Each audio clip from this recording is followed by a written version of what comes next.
E aí, pessoal, tudo certo? Bom, a conversa de hoje tem a ver com uma política que é muito importante quando a gente trata de economia. Trata-se da política monetária que é executada pelos bancos centrais. Tentando explicar de uma maneira muito resumida, tem a ver com a quantidade de moeda que o Banco Central coloca na economia e isso, por sua vez, influencia na taxa de juros. Por quê? Como a gente já sabe, né, você aí na sua casa, na sua vida, tudo aquilo que é abundante, normalmente o preço é menor, né, comparativamente àqueles produtos, aqueles serviços que são mais escassos, que os preços tendem a serem maior. Nesse caso, como a moeda é um ativo, ela também tem um preço, que é a taxa de juros. Então, quando a gente tem mais moeda na economia, a tendência é o juro ser menor. Quando temos menos moeda, a tendência é do juro subir. Quando ocorreu a pandemia de Covid-19, todos os bancos centrais no mundo inteiro começaram a praticar políticas monetárias expansionistas. O que quer dizer isso? Eles colocaram muito dinheiro na economia, com isso a taxa de juros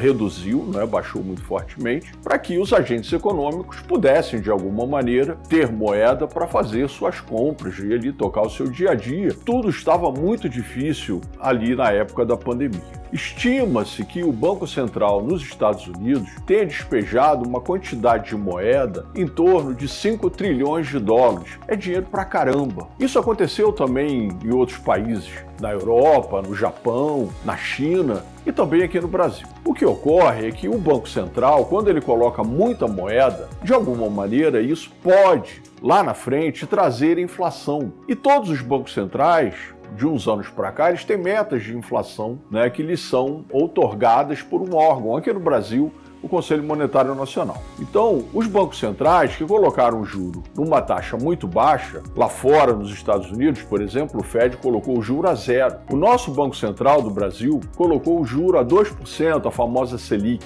Esse número é muito, muito baixo para o padrão histórico brasileiro. O que aconteceu é que, de alguma forma, essas políticas foram bem sucedidas ali à época da pandemia, ajudaram a situação não se complicar, a gente não entrar numa recessão infindável. Foi ruim, é óbvio, mas mitigou, né, esses efeitos recessivos. Agora, de um tempinho para cá, contudo, a inflação apareceu, aquilo que a gente já esperava. E quando a inflação aparece, os bancos centrais, eles têm, como eu falei, aquela meta de inflação para cumprir. E, nesse sentido, eles começam a fazer uma política inversa daquela que eles fizeram. Ao invés de despejar moeda, como se estivesse pegando um helicóptero e jogando na cabeça de todo mundo, eles agora começam a retirar moeda, subindo a taxa de juros. Foi isso que foi feito, tanto aqui no Banco Central do Brasil, que colocou o juro quase em 14% dos dois que estavam, e lá no Fed, que é o principal banco central do mundo, tirou o juro de 0 para 5,5%. Quando o Banco Central dos Estados Unidos tira o juro de 0 para 5,5%, isso assusta os mercados financeiros globais, porque todo mundo, de alguma maneira, tem a referência do Banco Central americano. Agora